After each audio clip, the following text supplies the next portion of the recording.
I'm Coach Corey Wayne, and this is my video coaching newsletter. And the topic of today's newsletter is going to be ways to build your confidence.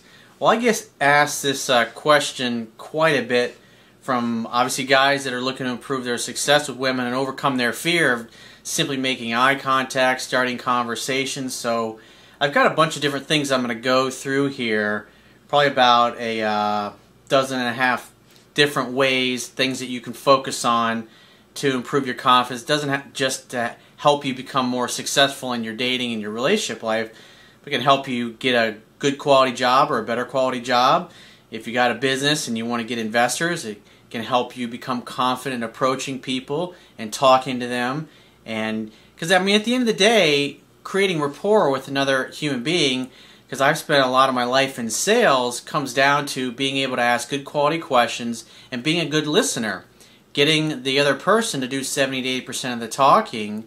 Because when another person talks to you and you're talking about their personal life, where their kids grew up, what their kids do, what they do for a living, just basic type of things. Those are the type of questions that a close friend or someone that cares about them would talk about. And since we all love to talk about ourselves, when you engage other people in authentic conversation and you ask them sincerely about them and their lives and what they're up to, what they're passionate about, things they enjoy doing, they love to tell you. And after they talk for 10 or 15 minutes, just the natural law of reciprocity means like, wow, you've listened to me talk so much, well, let me find out a little bit about you. Let me find out about that product that you want to sell me, or let me hear more about this service that you have to offer. So I got a quote that I want to share with you before we get into these. And it says, confidence is doing something you know how to do and doing it really well. Everyone has to learn at some point how to do what they don't know how to do. No one was born the best basketball player, the best singer, the best entrepreneur, the best CEO, etc. To become excellent at anything is a process of learning what to do, applying what you learn on a consistent basis, and learning from your failures. All of us at one time could not walk very well, but with practice and persistence we mastered it. Stepping outside of your comfort zone and doing what you fear consistently like a fearless child is the key to overcoming fears and reaching your full potential. If you're not trying to overcome your fears, you're slowly stagnating. Life happens when you move. You're either moving and growing, or you're stagnating and dying. And Tony Robbins once said something years ago that I thought was really powerful, and I've learned this in my own life just from being around children, whether I was mentoring at-risk kids or just helping be a part of raising children of the women that I've been dating over the years. And kids are neat because when they're young, it's like they don't know any better. They really haven't had a lot of failures and a lot of disappointments like us adults tend to have. And it's like they just don't know what they don't know. Ignorance tends to be bliss. If you watch a child trying to walk or to stand up or to balance or do other things, it doesn't matter how many times they fall down, they just keep getting right back up instinctively. But it's like as we grow older and we allow our friends, our family, our peer group, and their belief system that they project onto us to start to have an effect on us, it's like we start to form this little box, and that's our comfort zone, and we never really step outside of that. So let's go through the list here of things that you can focus on to help grow your confidence. The first thing is to do things that scare you. If you're afraid of heights, go skydiving. I've never been a real big fan of heights. I almost fell out of a tree and got killed when I was a little kid, and that really scared the crap out of me. So I've never, even just looking over the edge or in a high-up building, that bothers me. So if you don't like heights, live in a high-rise building on the top floor. Or take up rock climbing or mountain climbing. Do things that really intimidate you and scare you. The second thing that you can do is to step outside your comfort zone more often. Because we all have this little box, like I was saying a minute ago, that we tend to live in. And the average person, it's like they get to a certain point, it's usually by the time around they hit about 30 years old, and that's it. Because maybe they try to start a business, or it didn't work the first couple times they tried it, or they tried to get that kind of job they really wanted, or they tried taking some classes that they thought that they needed to get in order to get the degree they really wanted, but because they couldn't pass the class, because they didn't really have a good strategy to pass it, they just give up. Because the pain of failure is a lot more emotionally compelling than the potential success of going for what they want. And so they tend to do things that doesn't really stretch who they are as a person. The second one is to talk to strangers. Get in the habit of saying hello to people that you meet, striking up conversations, getting in the habit of asking other people questions, asking other people their opinions on anything and everything, whether it's relationships or if you're at a place that you're looking at auto parts, asking the techs there about ways to maintain your car. Or you go in the mall and you talk to a pretty girl and you're like, hey, I'm thinking about changing my wardrobe up, and you seem like a nice girl. Give me some ideas on what looks good on a guy, what you think is sexy on a guy. Women love to play dress up, and they especially love to dress up guys the way they think is attractive to them. And that creates all kinds of other great conversations that you can have with people just to get in the habit of getting you outside your comfort zone. If you have a hard time approaching women or just talking to people in general, if you go into the store and just start talking to the clerks and asking questions, it's the same thing. It's the same vibe. It's the same energy. The only thing that's different is when you're approaching someone that you have a physical attraction for is you're just asking a little bit different questions, but the vibe, the way you interact with the other person, it's the same thing. And so if you can interact in a natural way with a clerk in a store, it's just as easy to start interacting with a woman. And so this way you can feel a lot better when you go into a store and you're talking to the pretty girls that work in there, or the girls that work, usually there's a lot of hot women that work in the department stores in the cologne section. You go up and ask them advice on a good type of cologne. It's like, what's the type of cologne that when you smell it on a guy, it just drives you bananas? What do you think's really sexy on a guy? And let her put it on you, let her touch you, and you get used to that.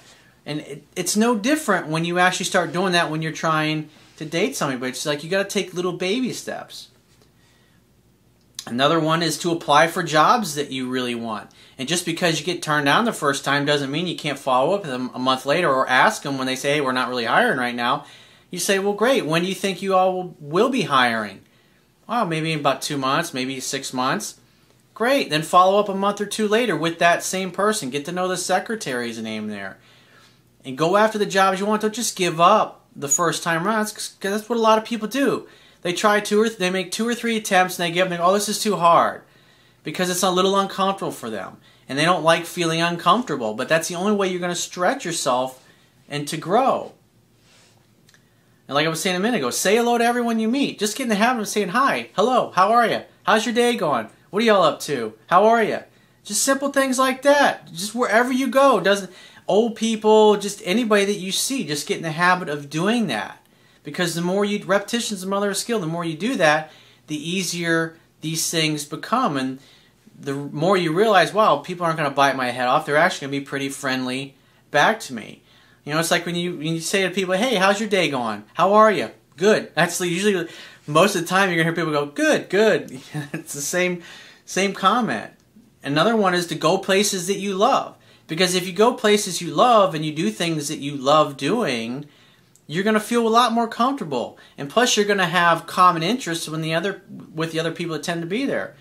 Like if you like to go to trade shows, or like a farmer's market or an art show, or they have something going on downtown that is of interest to you, whether it's a museum or whatever it happens to be, you already have an interest in the subject and the topic, and so you obviously have a passion for it because you're going and doing things you love. Going to the types of restaurants that you really love, where the food's really good and it's got a great atmosphere, because you get to know the waiters and waitresses, you get to know the owners of the business, and then when you walk in, they're like, hey, Corey, how are you? Nice to see you. And that gives you social proof for everybody in the restaurant that is within earshot of them, the owners and the people there engaging you. Next one is to discover and pursue your purpose in life. Because if you can do something or be in the process of moving towards something that you really love and that you feel like what you're put on this earth to do, you're going to be happier. And the happier you are, the more you're going to smile. The better your physiology is going to be. The better your body language is going to be. The next one's go to places that you've never been before. Try new things. Don't just go to the same places over and over. If you have something you've always been kind of curious about, or there's a place that you drive by and you've seen it for years, and you're always like, well, you've always been kind of curious, but you're kind of nervous about going in there because You know, there's this place here in Orlando. They have have all kinds of weird like surplus parts and electrical switchgear and all kinds of weird stuff, and they've got like this flying saucer on the top of the building, and they've got these drop tanks for fighter jets on the outside of the building, and it's one of the most weird, the coolest, neatest places you can go, just because it's got neat stuff in there, the kind of stuff you're not going to see anywhere else. Start listening to your intuition, trusting your gut, trusting what feels right, and just kind of go with it and see where it takes you. Research things that you're curious about, things that have of interest to you. Join social clubs or groups with similar hobbies and similar interests. Another one that's really important is listen to your self-talk. When you think about doing something, what is usually the first thought that pops in your mind? Is it positive, or is it something negative going, oh, that's stupid, that's a dumb idea, don't do that? Become aware of your self-talk and catch yourself. So if you feel yourself or hear yourself telling you why things won't work, you need to do what you fear. Also, just same thing, listening to your doubts. And another thing is when you feel like retreating, when something scares you, intimidates you, that's when you really need to continue moving forward. You probably heard me say, what you fear you attract, but what you look at disappears. Another thing is to realize that you're always going to feel a little nervous before big events, whether you're giving a speech, or you're going out on a first date, or you're walking up to approach someone that you find really attractive and you want to talk to them. Another one that's important is be aware of your physiology at all times. Don't be hunched over and looking at the ground.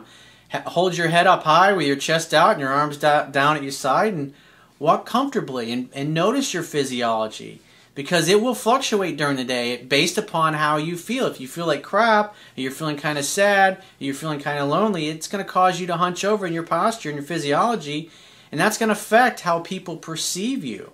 You won't be as friendly as you are with a smile on your face and your head up high and your chest out. Take a public speaking class or join Toastmasters to overcome your fear of groups, and they'll help you become a better leader. Become comfortable speaking in front of groups. Another one is stop settling. Stop, because you're never going to be happy if you settle for a crappy job, or you never really take your business to the next level, or you never really go after the kind of career that you really want, or you don't really take good care of your body. Another one that was really help with your physiology and your overall sense of well-being and your health is get under regular network chiropractic care. Do what feels good more often. Things that you, just like I was saying earlier, do things that feel good to you. Because the more you're doing things that feel good, the happier you're going to be, and the more approachable you'll become. You'll find out if you're doing things that are happy, more women will actually start approaching you because you'll seem approachable. You'll seem like a friendly person. Another one is eat healthy, work out with weights, and do cardio. You'll take better care of yourself. You'll look better. You'll feel stronger. It'll change the way you move, and you'll feel better about yourself and your body. And obviously members of the opposite sex will appreciate that as well, because you'll become even more attractive. Another one is ask successful people how they made it. Ask successful people for their best advice on being successful. Hang out with people who have more confidence and success than you. And ask a lot of questions. Be willing to listen, because everybody loves to talk about themselves, especially successful people. You can learn a lot from them.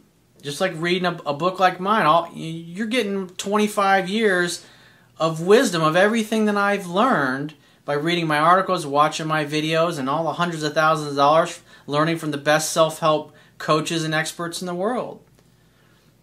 Next one is read more self-help books to acquire knowledge, and then apply the wisdom that you learn. And this one's really important. Allow yourself to fail and become comfortable with failure, because that's a part of life. When you get to the point where you expect it and you become okay with it, then it tends to lose the negative charge that will often hold you back from going for what you want.